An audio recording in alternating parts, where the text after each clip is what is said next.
Deportation flights have started taking off from Alligator Alcatraz. Governor DeSantis made the announcement this morning on the runway. He says about 100 immigrants brought to the Everglades detention facility are now out of the country.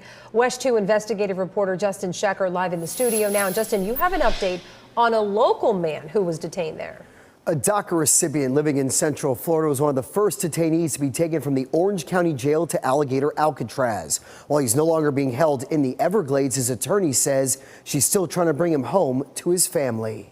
Than just kind of sitting. I want it to be where illegals are here, there's an aggressive processing and an aggressive deportation schedule. That's what you're seeing starting to occur here. With deportation flights now taking off from Alligator Alcatraz, Orlando-based attorney Josephine Arroyo says she's glad her client, a DACA recipient from Mexico, is no longer detained there. One of the most interesting things that he shared with us was that he had been visited by an ICE official who confirmed to him that he did not have a deportation order. After nearly 2 weeks behind bars in one of these cages, Arroyo says the 36-year-old man who arrived in the U.S. as a child in 2001 was transferred to the Glades County Jail.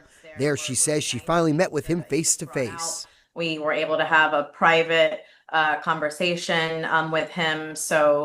And then also he was very thrilled and happy because he was able to have virtual visitation with his family. Florida Division of Emergency Management Director Kevin Guthrie says they can double the capacity at Alligator Alcatraz to hold up to 4,000 detainees.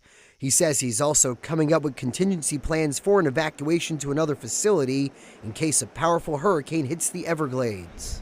This facility, as I've said on the record, can withstand category winds of up to Category 2. On the runway Friday morning, state officials urged undocumented immigrants to self-deport. Don't look back on where we've been. There will be a surge of arrests. This facility and what we are doing at the state and the national level should be a deterrent. Orange County's Democratic lawmakers continue speaking out against the arrest of immigrants without criminal records, the conditions at Alligator Alcatraz, and its nearly $500 million price tag. What's happening right now is cruel and inhumane. We have seen that many individuals have self-deported simply because they've made life so terrible here in the state of Florida. Whether it's state or federal, it is taxpayer money paying for a detention facility that is environmentally damaging. Governor DeSantis says Florida will continue leading the way in carrying out President Trump's promise to mass deport and stop illegal immigration. This is our chance to finally solve this problem once and for all.